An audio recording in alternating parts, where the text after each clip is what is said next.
E aí, pessoal, tudo bem? Hoje eu vou fazer um vídeo rapidinho aqui para falar de futuro. O futuro em inglês é muito simples, é muito tranquilo. Basta a gente utilizar esse cara que tá aqui, ó. É o will.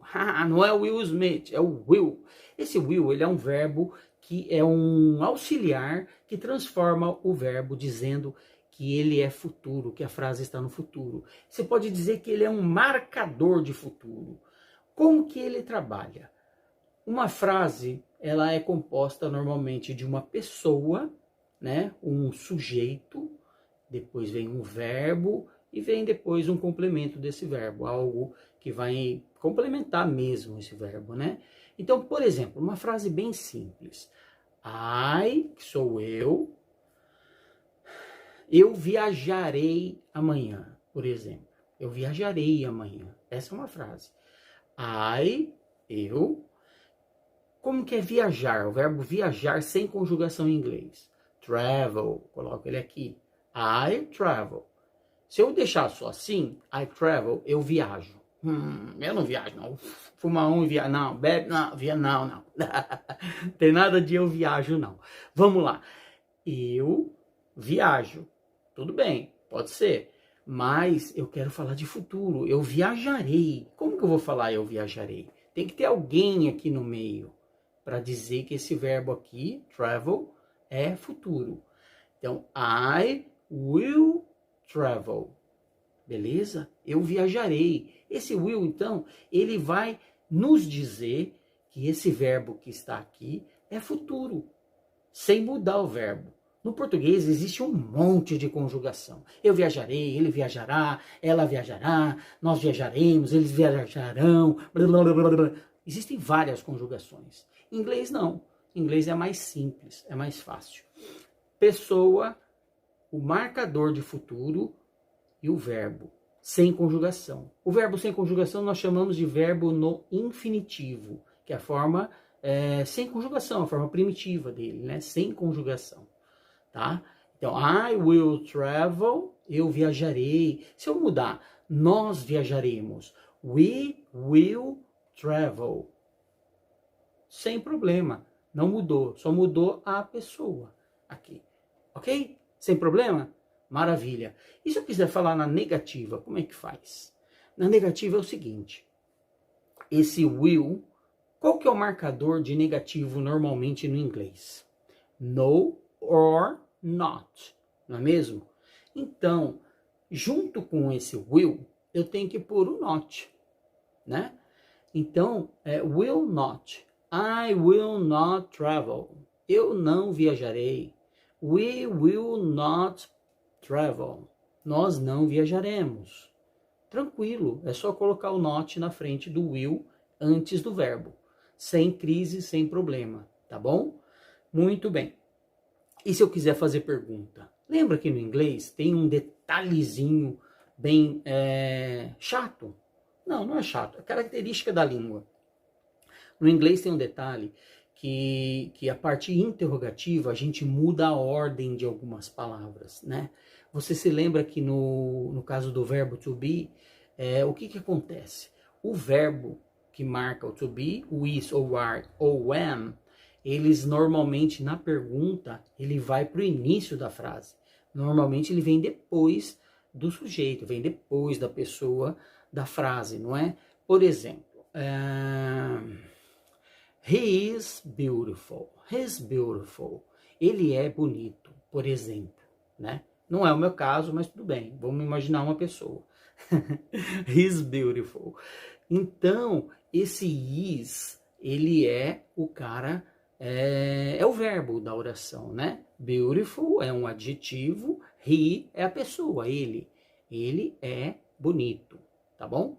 Então, na pergunta, se eu for querer perguntar, ele é bonito? Em português, nós só mudamos a entonação. Olha a afirmativa em português, ele é bonito. Estou afirmando. Estou perguntando, ele é bonito? Tem uma entonação diferente e usa o sinalzinho de interrogação, né? Já no inglês não, tem que mudar. O verbo vai para o início da oração. Is he beautiful? ele é bonito e também tem a entonação. Is he beautiful? Também tem a entonação no inglês, mas muda, né? O verbo vai para o início da oração. No caso do futuro, também esse will, marcador de futuro, ele vai iniciar a nossa oração, né? Por exemplo, nós viajaremos, né? Isso daí ficaria assim na pergunta. Will we travel? Will we travel? Will they travel? Eles viajarão? Will he travel? Ok? Então muda a posição do will. Ele vai iniciar a oração na frase interrogativa. Tá bom? Muito simples, né? Muito simples. E outros dois detalhes que eu tenho que lembrar com vocês é o seguinte. Existem as formas contraídas. Sempre tem forma contraída no inglês, né? É uma forma de escrever mais abreviado, é uma abreviação, né? Esse will, por exemplo, ele pode aparecer dessa forma que está aqui, o apóstrofe LL, é a mesma coisa, will, e aqui will também, né? A pronúncia é praticamente a mesma, né? Por exemplo, I will, I'll, né? Mesma coisa, ele vai aparecer com esse vírgulazinha LL. Essa vírgulazinha se chama apóstrofe. Então é a mesma coisa. He will work, né? Ele trabalhará, por exemplo, né? Então é a mesma coisa. Aparece assim a forma contraída. E também tem um outro detalhe na forma negativa, que é will not. Will not vai dizer que esse verbo você está negando a ação, está negando o estado desse verbo, que esse verbo nos diz. Então, esse will not, ele pode aparecer assim também, ó. Won't. Won't. É a mesma coisa. I won't work tomorrow. Eu não irei trabalhar. Eu não trabalharei amanhã, por exemplo. I won't eat bread tonight. Eu não comerei pão hoje à noite, por exemplo. Entendeu?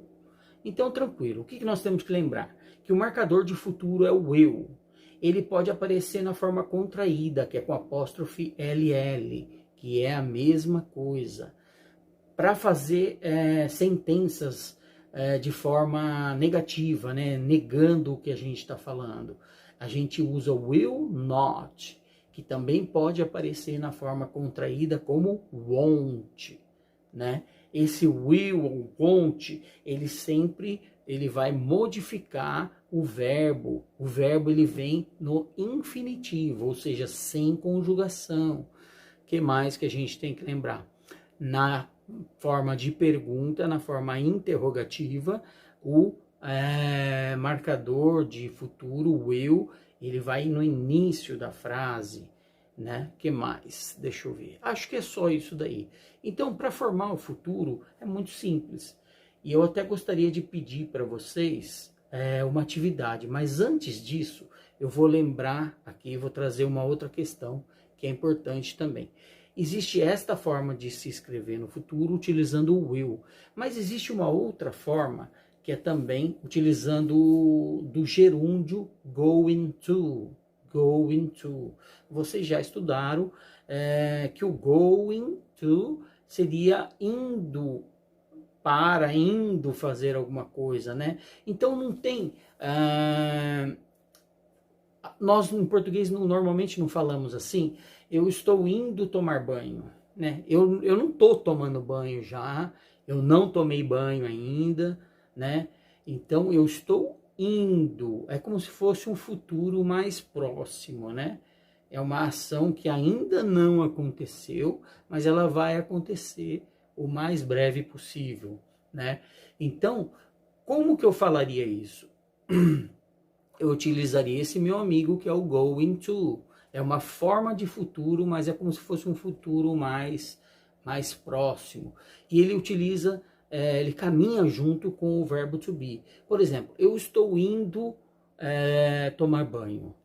I am going to take a shower. Eu estou indo tomar um banho. I'm going to take a shower, né? Então, é mais ou menos desse jeito, né? Utilizamos o will para marcar o futuro e ele modifica o verbo sempre sem conjugação, tá bom? Eu gostaria de pedir, em vez de um relatório, pedir para que vocês criassem uma ou mais frases, como vocês acharem melhor, no futuro. Pensa nessa frase, de repente, no português e passa ela para o futuro, né? Utilizando pessoas variadas, né? Lembrando que quando você pode utilizar o nome de uma pessoa, né? Vamos supor, se você utilizar o nome de um homem, esse sujeito da oração, ele pode ser substituído por he. Então, se você utilizar o nome de uma mulher, esse sujeito dessa oração pode ser substituído por she, né? E você pode utilizar o nome de mais de uma pessoa, que daí ele pode ser substituído por they, né? Eles ou elas, né? Ou você pode utilizar o we, né? Nós. Então, eu gostaria que você criasse uma frase, não uma frase legalzinha até, né? No futuro, cria ela em português, depois você passa ela para afirmativa, né? No inglês, depois passa ela para negativa no inglês e passa essa mesma frase para a interrogativa. Então, você vai fazer 4 frases, ok? Em português, afirmativa em inglês, negativa em inglês e interrogativa, pergunta em inglês, com a mesma frase, tá bom? E manda essa atividade para mim, tá bom? Maravilha, então. E se puder, manda uma também utilizando o going to, tá bom? Qualquer dúvida, lembra que eu estou à disposição ali pode ser aqui no YouTube mesmo, mas também pode ser no meu WhatsApp. Estou à disposição de vocês também no e-mail. Tá bom, galera? Um grande beijo, um grande abraço. Bye, bye. See you.